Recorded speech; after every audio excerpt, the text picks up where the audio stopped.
The Selkirk branch is delighted that John is standing as our candidate. He's very well qualified to be a councillor, and as you possibly know, he's been one for many years in the past.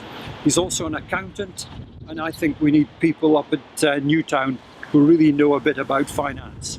John Mitchell will make a fabulous addition to the very capable group that we've got on Scottish Borders Council, because John Mitchell will bring his experience as a former executive member for finance, his experience as deputy leader of the council, and one more SNP councillor will mean one less Tory on Scottish Borders Council. As an experienced councillor, he knows how to hit the hot buttons in order to get things done for Selkirkshire. John, you were part of the SNP coalition administration from 2012 to 2017 and deputy leader. What big ticket items did that coalition achieve? Yes, the administration worked well. It was Liberals, Independents and SNP all working together. We delivered various things, in particular the railway I was really excited about, because that was something I'd championed for many, many years. I was in the campaign for Border Rail Startup. So the railway has great benefits for both Selkirk and Newtown, in fact.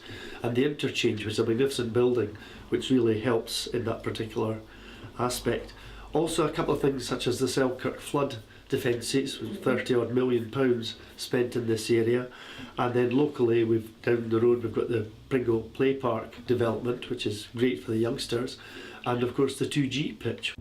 I'm standing near the 2G pitch near Selkirk High School. This was opened a year or two ago. It's been very well used, funded by Scottish Borders Council and the sports body.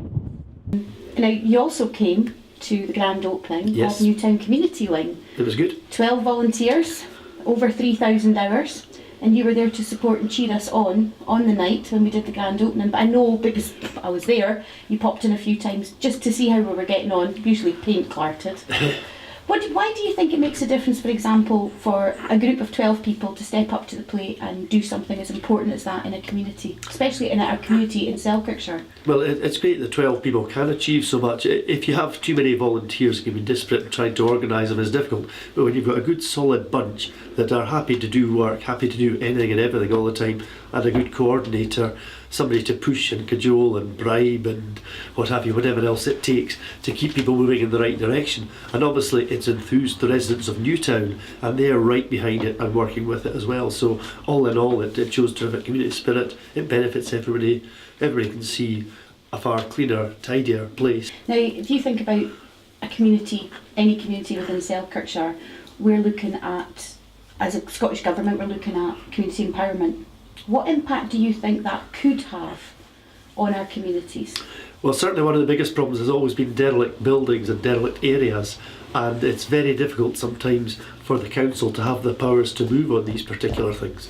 So if the council and other bodies have the right to actually deal with buildings which are deteriorating, land which isn't used and things like that, it'll be a great help to everybody, and particularly, again, community involvement. The community often knows best and will be able to best deal with particular problems in their own area. I will be working for resurfacing of roads rather than patching, rolling out the Newtown dog-friendly scheme throughout the whole of Selkirkshire, protecting rural schools and trying to alleviate rural poverty. The Selkirk bypass is also a major issue, and finally I would like to see more and improved public transport. I'm John Mitchell. Vote for me on the 22nd of February for Selkirkshire.